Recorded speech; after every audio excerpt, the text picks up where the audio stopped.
when I grind up the cacao nibs into chocolate in our stone grinder, I have a batch here that went for 3 days, just constantly grinding away. And when you do that, it allows the cacao nibs to break down into smaller and smaller particle sizes so that it gives the chocolate a creamy texture on the palate. And also too, it just kind of mellows out the chocolate a little bit. So it gives it this wonderful soft flavor, kind of rounds out the edges. So think about a piece of wood with sharp edges. When you're first grinding the chocolate, it's got a grit to it, it has a bite to it, there's a lot of volatile gases, it's got an intense flavor. And so depending on what flavor and what texture you want is how long you let it go in the stone grinder.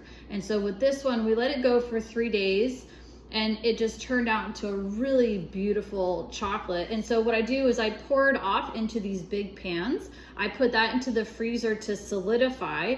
And then once it's solid, I'm gonna pop it out and put it in a Ziploc bag. And then that goes onto my chocolate shelf, where when I'm going to make chocolate, I'll pull about 4, 5, or 6 sometimes different varieties of chocolate, rough chop them, and then melt them out, taste it, adjust the blend, and then from there make chocolate. So here I've got one pan that I took out of the freezer. And so you can see it's just a solid bar of chocolate. So we're gonna just pop it out.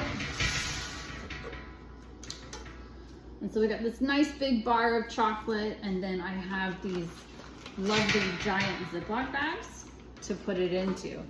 Now this chocolate is not tempered, it's just poured off straight from the grinder. So eventually it's going to get the fat bloom. It's gonna look like the surface of the moon. It's gonna have all these little bumps and bubbles and white fat bloom. And that's fine because I'm going to be remelting this. So no need to temper it straight from the grinder because it's just extra work that's unnecessary. So this is untempered chocolate. And then I'm gonna bag it up. And I've got 3 more of these to bag up.